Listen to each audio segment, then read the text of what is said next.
네, 종목 진단 2부에서 이어가겠습니다. 시청자님 먼저 전화 주셨습니다. 안녕하세요. 안녕하세요. 네, 시청자님 반갑습니다. 예, 어떤 종목이 궁금하신가요? GS건설요. GS건설 사셨어요? 예, 네, 매수가 비중 같이 말씀해 주시죠. 39,000원이고요. 네.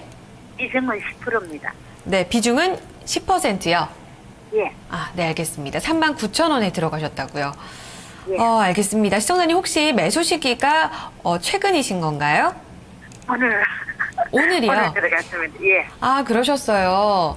오늘 알겠습니다. 들어갔는데 물렸어요. 아, 그러게요. 끝에 장 막판에요. 좀 어떤 예. 부분을 기대하고 들어가셨어요? 그냥 이제 요즘에 네네. 주택 경기도 살린다 하고 그래가지고 아무래도 건축 네. 이제 주택 경기 경기, 살면은 예, 아무래도 건설주가 안 낫겠나 네. 싶어가지고 들어갔습니다. 그렇군요. 정책 모멘텀을 좀 기대하고 들어가셨습니다. 그렇죠. 아, 일단은 오늘 장에서 장 막판엔 조금 힘을 잃었지만 앞으로 얼마까지 좀 올라갈 수 있을지가 가장 궁금하실 것 같아요. 예, 예. 네, 알겠습니다. 그런 정책 모멘텀과 더불어서 가격 전략 짚어드리니까요. 시청자님 전화 끊지 마시고 잠시 기다려주세요. 예. 네, GS건설 오늘 들어가셨습니다. 39,000원 매수가였는데요. 종가 확인하겠습니다. 오늘 장에서 말씀대로 0.52% 좀 밀리면서 마감이 됐고요. 38,400원이 마감가입니다.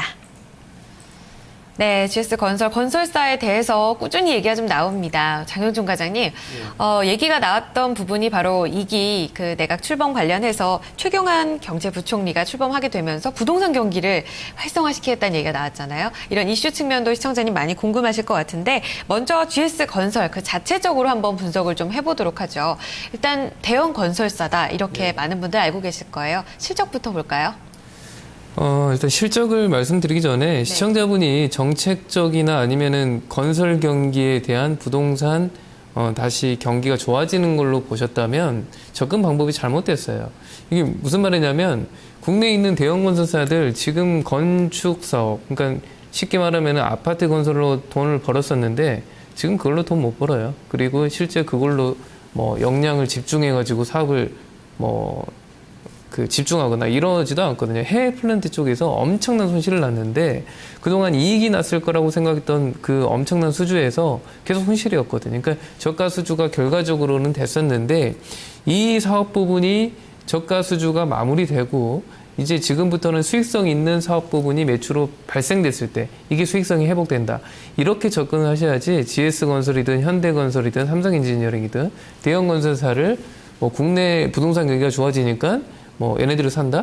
그거는 전혀 접근 방법이 다른 거고 지금 주가가 움직이는 것도 사실은 대규모 적자가 난 게 이제는 어느 정도 마무리가 되고 해외 수주를 받았던 플랜트 쪽에서 이제 수익성 쪽으로 좀 되지 않을까 하는 기대감이에요. 그러니까 이게 이제 솔직히 말해서 회계 처리할 때 건설회사들은 좀 회계 처리하는 방법이 달라요. 진행 기준이라고 해가지고. 그러니까 조금 짜맞추기를 할 수 있는 부분이라서 이게 사실 기관들한테 쇼크를 줬던 게 IR이 워낙에 양치기를 해갖고,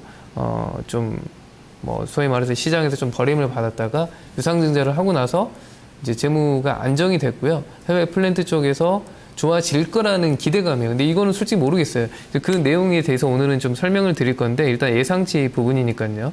어떤 회사인지는 다시 한번 설명드리면 국내 건설 쪽은 일단 보지 마시고 해외 플랜트 쪽으로 주가는 움직인다. 그리고 유상자를 해가지고 재무가 안정성이 됐고 지금부터는 손실 처리를 대규모로 했기 때문에 수익성이 좋아진다는 기대감이 있다라는 거고요. 앵커님 말씀하셨던 거 실적을 한번 살펴보면 작년에 대규모 적자 처리를 했습니다. 상각 처리를 했고 올해 1분기까지도 지금 연속해서 한 6분기 정도 적자가 났을 거예요. 그래서 올해 2분기 아직 실적 발표를 아직 안 했는데 영업이익 기준으로 흑자 전환을 하지 않을까 하는 기대감이에요. 근데 이게 아직 발표를 안 했기 때문에 조금 애매해요. 제가 그 몇 번 시청자분들한테 경기 관련 대형주를 사실 때는 7월 말까지 실적이 발표된 걸 확인하고 사보자라는 말씀을 드렸어요. 아직 발표를 안 했기 때문에 사실 그 전에 쇼크를 워낙에 먹어서 어떻게 나올지 모르겠어요. 근데 예상치로는 FA 가이드 기준으로는 2분기부터 회복을 하고 올해 천억 정도 흑자, 그리고 내년부터는 영업이익 3천억, 내후년 4천억이니까 굉장히 좋아지는 건 맞아요. 근데 이거는 과거에도 예상치가 굉장히 좋았었는데 작년에 대규모 적자였지 않습니까? 해외 수주를 받았던 거에 원가 계산 같은 경우에 처리 방법이나 어떤 환율 부분 때문에 여러 가지 변수들이 발생을 해서 무조건 여기 있는 예상치가 맞다고 볼 수는 없어요. 일단 그거는 아셔야 될 것 같고, 그러니까 지금 GS건설이 수주 받고 그 다음에 신규로 수주 받은 물량이 과연 수익성 있는 수주냐, 그게 주가를 움직이는 가장 큰 관건이고, 그거는 향후에 이게 좀 웃긴 게 뭐냐면 건설주들 특히 이제 플랜트 쪽으로 수주받은 거는 그게 정말 수익성이 있었는지를 향후에 실적으로 한 1년 정도 지나야지 그때 수주받은 거를 아, 얘가 괜찮은 수주였구나, 저가 수주가 아니었구나 알 수가 있거든요. 그러니까 리스크가 있다는 거죠. 그러니까 저도 그렇고 증권사의 애널리스트도 사실은 실적 예상을 굉장히 하기 힘든 업종이다, 이렇게 보시면 될 것 같습니다. 네, 그렇군요. 말씀 들으니까 지금 당장 올해까지 이어졌던 그 수주, 해외 플랜트 수주를 바로 점검을 해봐야 되지 않을까 싶어요. 지금까지의 성과가 어때요? 일단 2분기 전까지는 기존의 저가 수주 받았던 거에 상각시킬 거를 거의 대부분 했어요. 그거는 굉장히 긍정적인 부분이거든요. 그리고 지금 진행하고 있는 혹은 향후에 진행할 공사건 중에서 조금 리스크 있는 부분이 있어요. 리스크 있는 부분하고 나머지 수익성이 있다고 판단되는 리포트상으로 여러 건이 있는데 그건 한번 살펴보면서 말씀을 드릴게요. 일단 지금 그래프를 보시면 신규 수주하고 수주 잔고 이렇게 나와 있는데 이 수주 잔고가 늘어났다고 해서 주가가 늘어나지는 않아요. 왜냐하면 이 신규로 받는 게 만약에 적자 수주였으면 당연히 안 좋겠죠. 그러니까 이 부분은 사실 예전에는 건설사 특히 대형 플랜트 쪽으로 집중한 회사들 같은 경우에는 이런 수주건들에 따라서 뭐 공시 대규모 그 수주건이 나오면은 뭐 주가가 확 올라가고 이랬었는데 이런 부분은 좀 다르다. 그러니까 이제 수익성이 회복한 다음부터는 수주가 정상적으로 됐으면 이제 주가 움직임은 다른 부분이겠는데 아무튼 이런 식으로 수주는 조금 늘어나고 있습니다. 그리고 2013년도에 대규모 적자 처리를 하고 올해하고 내년부터는 이익 규모도 굉장히 늘어날 거라고 보고 있어요. 그러면 마지막으로 가장 중요한 게 지금 진행하고 있는 프로젝트인데 여기서 과연 수익이 나느냐 아니면은 좀 너무 금액을 낮게 도급액을 해가지고 적자가 나느냐 이런 고민을 할 수 있을 건데 지금 가장 문제가 되고 있는 게 이라크 쪽 그 카르발라 정유 쪽 완공 예정일이 2018년이에요. 그리고 지금 2014년 2월 달에 계약을 했고 근데 2014년 2월 달에 계약할 때는 이라크 내전이 발생하지 않은 때였죠. 근데 금액이 이게 굉장히 커요. 22억 6,500만 달러. 그래서 우리나라 돈으로 따지면 한 2조 3천억 정도 되는데 여기 전체 금액 중에서 가장 많이 차지하는 부분이지 않습니까? 만약에 카르발라 정유에 대한 공사 진행이 제대로 안 되고 그다음에 이제 뭐 지급 결제가 지금 정부가 될지 아니면 향후에 뭐 지금 내전이 있으니까 뭐 어떻게 바뀔지 모르겠는데 이런 리스크가 있다는 거죠. 그래서 저는 이런 리스크는 있다는 거를 생각을 하시고 일단 많은 증권사 리포트들은 긍정적으로 보고 있어요. 근데 저는 개인적으로는 이런 리스크는 체크를 해야 되고 지금 구간에서는 사실 진입 시기는 아니라고 보고 있는데 어쨌든 시청자분들이 그러니까 꼭 지금 전화 주신 분 말고도 GS건설이든 대형 건설주를 보시는 분들은 한번 그 분기 보고서나 반기 보고서를 봐가지고 얘네들이 그 수주한 그 프로젝트 중에서 좀 리스크 있는 지역이 있는지를 한번 살펴볼 필요가 있거든요. 그리고 너무 예상치를 믿을 필요는 없어요. 그러니까 지금 구간에서 굳이 2분기 실적 발표를 하지 않았는데 뭐 오늘 사셨다고 하니까 조금은 좀 기다려봤으면은 하지 않았나 그런 좀 아쉬움이 있네요. 그럼 지금 자리에서 수익을 어느 정도 내느냐가 가장 관건이겠죠. 그래도 어느 정도 기대해 볼 만한 건 지난해죠. 지난해 연 저점 대비 굉장히 좀 많이 올해는 반등을 좀 시도하고 있는 부분이 아닌가 싶거든요. 기관들 수급도 꾸준히 들어오고요. 어떻게 보세요? 저는 차트상으로 굉장히 좋다고 보고 있고 네. 수급도 굉장히 좋아요. 근데 이제 리스크를 제가 말씀드리는 거는 너무 긍정적으로 보지 마시라는 거예요. 네. 과거에도 굉장히 긍정적으로 봤다가 기관들이 실적 쇼크 먹고 뭐 하한가 갈 때까지 계속 매도했지 않습니까? 엄청나게 빠졌고 지금 GS건설이 사실 다른 대형 건설주들도 마찬가지인데 재무적으로 워낙에 힘들었을 때 망하냐 마냐 뭐 이런 얘기도 한때 나왔었던 건데 지금은 유동성 얘기는 어느 정도 벗어났어요. 유상자를 하게 됨으로써 그리고 그 유상증자에 주로 GS 오너 가문들이 다 참여했거든요. 그러니까 일단은 좀 그런 부분에선 긍정적이고 기술적인 차트로는 긍정적이에요. 제가 말씀드렸던 거는 회사의 기본적인 내용에 대해서 말씀을 드린 거고 기술적 차트로 보면 일봉상 볼린저 밴드 240선에서 저항을 받고 있긴 한데 그 전까지의 저항은 일단 다 뚫었고요. 그러니까 볼린저 밴드 240선을 좀 뚫는지를 중요할 것 같고 35,000원 지지가 확인이 돼야 된다고 보는데 만약 이걸 깨면은 저는 그 가격을 손절 라인으로 지시해 드리려고 해요. 그러니까 목표가는 43,000원, 손절가는 35,000원으로 지시해 드리고 제가 차트상으로 주봉상으로 일단 보면서 설명을 드리겠습니다. 지금 뭐 주봉상으로 차트 흐름 뭐 나쁘지 않고 계속 올라가고 있는데 이게 보시면은 과거에 이제 뭐 급락을 했었다가 지금 조금씩 회복하는 단계죠. 회복하는 단계고 제가 45,000원 제시해드렸던 43,000원 제시해드렸던 거는 사실은 증권사 목표가 그러니까 어느 정도의 이런 수주들이 긍정적이라고 보고 증권사 목표가의 한 절반 정도로 평균 정도 해가지고 놓은 거고요. 기술적으로 본 건 아닙니다. 왜냐하면 기술적으로는 지금 주요 저항선을 뚫은 상태이기 때문에 그리고 지지선으로 생각하는 35,000원인데 35,000원이 만약에 깨진다. 그러니까 그거는 주봉상으로 제가 봤을 때는 그 주에 일시적으로 깨질 수 있지만 종가상으로 깨지지 않으면 35,000원을 지지하는 게 중요한데 만약 그걸 깨버린다고 하면은 그걸 손절 라인으로 지시를 해야 되고 저는 개인적으로는 어떤 생각이 드냐면 이렇게 한번 시장에서 신뢰를 잃은 종목을 많이 빠졌다고 지금 그리고 사실 이게 많이 빠진 것처럼 보이지만 최근에 유상증자 감안하고 바닥부터 따지면 많이 올라 있는 거거든요. 2만 원대까지 빠졌다가 그러니까 너무 2분기 실적에 대한 확인이 안 된 상태에서 고점에 뭐 들어가신 건 아닌가 생각을 해보고 손절 라인이라도 좀 제대로 좀 지켜보자 이렇게 말씀드리고 싶습니다. 네. 손절 가격도 굉장히 중요하겠습니다. 시청자님. 예. 네. 보는 시각에 따라 조금 다를 수는 있지만요. 일단 장영준 과장의 의견도 함께 들어보셨어요. 예. 참고해 주시면서 지금 손절가 계속해서 좀 강조가 나오는데요. 가격 메모해 두셨다가 반드시 잊지 마시고 좀 대응을 해 주셨으면 좋겠습니다. 예, 고맙습니다. 네, 고맙습니다. 예. 네, GS건설이었습니다. 오늘 사신 만큼 좀 성과가 있으시기를 바라겠습니다. 자, 두 분 전략 함께 정리해 볼까요?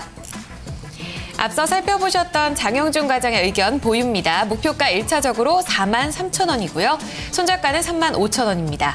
하재누리 전문가 역시 투자 의견은 보유입니다. 목표가 43,000원 동일하고요. 손절가도 34,000원 비슷한 가격대 제시되고 있습니다.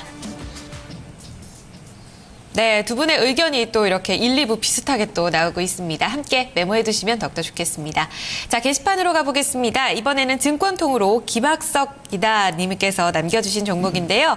호텔신라를 사셨습니다. 10만 원 매수가 그리고 비중은 30%입니다. 종목 진단해 주세요 라고 남겨주셨는데요. 이 시청자님도 최근에 들어가신 것 같습니다. 오늘 종가가 10만 3,500원입니다. 자, 하재누리 전문가님, 네. 좋은 흐름을 보여주고 있습니다. 꾸준히 더 수익 낼 수 있을까요? 좀 싸게 사셨으면 더 좋았을 텐데 10만에 사셨네요. 네. 이 종목을 제가 가만히 분석해 보니까 기관하고 외국인하고 현재 그 최근 한 달간 매수한 물량만 가격으로 따져봤을 때 둘 다 한 10% 정도 수익이 나 있어요. 기관 쪽의 평균 매수가는 93,600원 정도 되고요. 외국인의 평균 매수가는 94,300원 정도에서 기관이 조금 더 수익이 나 있는 부분인데 지금 호텔신라가 왜 올라갈까 하는 것에 대해서 잘 감안하셔야 되는데, 물론 이제 실적이 좋아질 거다라고 하는데 미래 가치를 당겨서 주가에 반영하는 게 있습니다. 지금 우리가 이제 외국에 나갔다 들어올 때 1인당 뭐 면세 한도가 400불이죠. 400불. 대략 한 40만 원.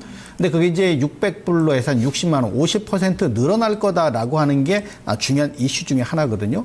그렇게 되면 이 호텔신라 같은 경우는 면세점의 수익이 향후 3년간 계속해서 증가하는 그런 효과가 있다. 이렇게 지금 평가를 받고 있는 거 당겨서 주가에 반영하는 요인입니다.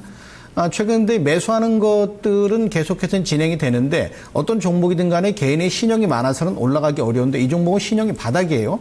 신용이 바닥권에 내려와 있고 또 그런 모멘텀이 있어서 주가가 올라가는데 자, 여기 잠깐 좀 보시죠. 이 종목 화면 잠깐 잡아주시면은 여기 제가 상승 음봉 이렇게 표시해 놓고 여기다가 이렇게 원을 그려놓은 부분이 있습니다. 상승 음봉이 연속 2개 나오고 주가가 상승했는데 이미 상승해서 요 가로선 거 있는 부분은 외국인 기관의 평균 매수가예요. 근데 이 주가가 여기 올라가서 추가적으로 올라가려면 상승 음봉이 아니고 이제는 하락 양봉. 어제보다 밀리지만 주가는 아침 시초가보다 밀리지만 어제보다 올라가는 그런 모습이 나올 때 비록 주가가 반등할 것 같은데요.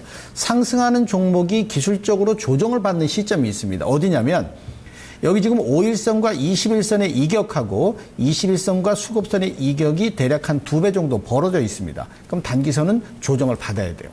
그 조정받는 시점에 들어가신 거니까 타이밍을 좀 적절하게 맞추시 못하셨는데 아마 대략적으로 한 11만 원 선 정도까지 가면은 머뭇댈 확률이 좀 있어 보입니다. 그러니까 10만 원권에 사셨으니까 11만 원 대략적으로 한 10% 남짓 되면 수익을 내시는 게 필요할 것 같은데요. 그때 되면 기관과 외국인도 15% 이상 수익이 나기 때문에 분명히 팔아먹을 거란 말이에요. 그래서 그런 부분 감안하셔서 11만 원 선을 일단 매도 가는 가격권대로 설정을 해드리겠습니다. 네. 아무래도 가격 전략이 가장 궁금하시지 않으셨을까 싶습니다. 그 가격대 1차적으로 보겠죠. 11만 원 목표가로 제시가 되고 있습니다. 호텔신라 살펴봤습니다. 자, 다음 종목은 또 전화 연결로 시청자님 만나봅니다. 안녕하세요. 예, 안녕하세요. 네, 시청자님 어떤 종목 살펴드릴까요? 예, 바이오스페이스요. 바이오 스페이스요. 네, 매수가 비중 알려주시죠. 2만 원에 25%요. 2만 원에 사셨고 25%요. 예, 예. 시청자님 오늘 들어가신 건가요? 예. 아, 그러셨군요. 알겠습니다. 장 막판에는 조금 답답한 흐름을 보여줬는데 굉장히 좀 걱정되시진 않으셨어요? 들어가실 때? 걱정됐어요. 다 올라갈 때 매도를 할 걸. 아이고, 네, 그러니까요. 너무 좀 고점 부분이 아닌가라는 생각도 드는데 어떤 부분을 저희가 살펴드리면 좋을까요? 이게 오늘 너무 많이 올랐다가 네, 그게 밑으로 많이 빠졌잖아요. 네네. 그래서 이거 그냥 가지고 있어도 괜찮을런지 이게 추후에 알겠습니다. 어떻게 될런지. 네. 전망은 당연히 궁금하실 것 같고 일단 오늘 들어가신 이 가격대와 이 접근에 대해서도 얘기를 듣고 싶으신 것 같아요. 함께 살펴보겠습니다. 시청자님 오늘 두 분 함께하고 계십니다. 어느 분께 이야기를 좀 들어보고 싶으신가요? 예, 장윤규 과장님이요. 네, 알겠습니다. 과장님 받아주시죠. 네, 안녕하세요. 예, 예, 안녕하세요. 오늘 신고가를 찍고 나서 빠져가지고 상당히 좀 기분이 안 좋은 차트 모양을 좀 보였는데, 네. 일단 2만 원이면 제가 봤을 때는 오늘 사실 때도 신고가를 거의 만드시면서 사신 것 같은데, 특별하게 뭐 이렇게 그 고점 부근에서 바이오스페이스를 뭐 선택한 뭐 이유가 따로 있으신가요? 그냥 저번에도 이걸 한번 샀다가 예. 이렇게 수익이 나서 이제 매도를 하고 그리고 오늘 또 빠졌길래 그거를 샀다가 이게 원래 단기로 잘 하지는 않는데 이 종목 갖고는 어떻게 한 3번 정도를 그렇게 했어요. 그래갖고 예, 알겠습니다. 그 다음에 많이 빠져서. 예. 아니, 왜냐면 이 종목으로 오랫동안 뭐 수익이 나셨다가 이렇게 다시 또 팔아봤다가 또 다시 올라가서도 또 사셔보셨다가 이렇게 하셨는데, 근데 이제 그런 생각이 들어요. 지금 이게 사실은 아주 오래전에는 5,000원도 안 하던 종목이고, 불과 뭐 2년 전에 5,000원 밑에서 지금 2만 원을 넘었잖아요. 예, 예. 이런 종목은 좀 장기적으로 저점에 있을 때 그냥 가만히 놔두셨으면 좋았는데. 근데 이게 이게 또 계속 보게 되면은 매매를 하셨는데, 일단 회사는 상당히 좋아요. 지금은 사실 치료보다는 예방의학이 굉장히 중요한 시점이고, 건강보험에 대한 어떤 재정적인 부분 때문에도 정부에서 그 예방의학 쪽으로 지원도 많이 해주죠. 이 회사 같은 경우에는 체성분 측정하기도 하고 여러 의료기기를 통해서 이 사람의 건강 상태를 측정하는 부분이고, 작년보다 올해, 올해보다 내년, 내년보다는 내후년 계속 좋아질 회사고요. 뭐 특별하게 뭐 리스크도 없는데, 리스크가 딱 하나 있다면 그거겠죠. 좀 많이 올랐어요. 바닥부터 좀 많이 올랐고, 이 회사의 밸류에이션으로 평가를 하더라도 약간은 좀 비싸다고 할 수 있을 정도로 조금 올라와 있거든요. 근데 거기다가 신고가가 나왔을 때 기관이 대량으로 매도를 했거든요. 근데 그때 지금 들어가셨으니까 조금 답답하시긴 한데, 일단 저는 신고가 나온 종목이 주봉상으로 깨지지만 않으면 가져간다고 보고 있고, 일단 회사 종목에 대해서는 이만큼 말씀을 드렸으니까 주봉상으로 차트를 보면서 말씀을 드릴게요. 이제 주봉상으로 보면은 오랫동안 행보를 했죠. 오랫동안 이게 5,000원 부근에 있다가 10,000원을 한번 넘었었고 다시 5,000원 부근까지 내려왔다가 지금 신고가 계속 찍고 올라가고 있는데 저는 신고가를 찍은 종목이 주봉상으로 음봉이 나오면서 거래량이 실리지 않으면은 더 갈 수도 있다고 보고 있거든요. 그러니까 기관들 손절이랑 상관없이. 물론 이때 리스크 있게 갭으로 떴는데 그 신고가 부근에 사신 거는 조금 잘못된 판단이시긴 하지만 일단 손절 라인도 잘 지켜야 돼요. 손절 라인도 잘 지켜야 되는데 일단 매도 타이밍, 그러니까 손절이 아닌 목표가 매도 타이밍은 어느 특정 가격으로 정하진 마시고 만약에 다음 주에도 가격이 어쨌든 지금 윗꼬리는 달았지만 다음 주에 또 갈 수도 있고 조금씩 올라갈 수도 있지 않습니까? 그럼 그럴 때 가격을 나는 얼마에 판다 이렇게 생각을 하지 마시고 거래량이 늘어나는, 그러니까 지난주보다 거래량이 늘어나면서 그때 음봉이 나오는 그럴 때는 매도를 해야 돼요. 그러니까 이런 거죠. 근데 이럴 때 사실 매도했는데 지금 이렇게 더 올라가는 경우도 있잖아요. 그래도 이성적으로 리스크를 좀 관리한다는 생각으로는 이때 매도하는 게 맞거든요. 그러니까 지금 다시 신고가가 나와가지고 다음 주부터 간다고 하면 이런 음봉 발생하는, 그러니까 파란색 음봉이 발생을 했는데 여기 보시면은 근데 거래량이 그 전주보다 늘어났지 않습니까? 이때는 그러니까 결과적으로는 오르긴 했지만 제가 생각하는 패턴은 이런 패턴이 다시 나오면은 일단 매도를 하자. 그리고 손절가는 이게 사실 흐름이 나쁘지는 않지만 기술적인 의미에서 이제 손절가는 제시를 드릴게요. 제가 20주봉으로 제시를 드리고 싶은데 5주봉으로 드릴게요. 5주봉으로 드리고 가격대는 한 16,000원대 중후반 정도 되겠네요. 그러니까 가격은 계속 바뀌니까 주봉상으로 5주봉선을 깨면은 그거는 손절 라인으로 지금 기술적으로 제시해드리고 제가 봤을 때는 지금 흐름상 오히려 주봉상으로는 한 번 더 치고 가지 않을까 하는 좀 기대를 갖고 있는데 매도는 그 전주보다 어쨌든 가격 이런 걸 무시하고요. 그 전주보다 음봉이 나왔는데 거래량이 전주보다 거래량이 많다. 그때를 매도 타이밍으로 잡으시길 바랍니다. 예, 예. 네, 시청자님. 예, 예. 고민하셨을 것 같은데요. 한번 들어보신 전략 생각해 보시면서 대응 이어가시길 바랍니다. 예, 예. 감사합니다. 네, 고맙습니다, 시청자님. 예. 네. 2부 마지막 종목까지 들어봤습니다. 3부에서도 종목 진단 이어집니다. 저희 광고 보고 돌아옵니다.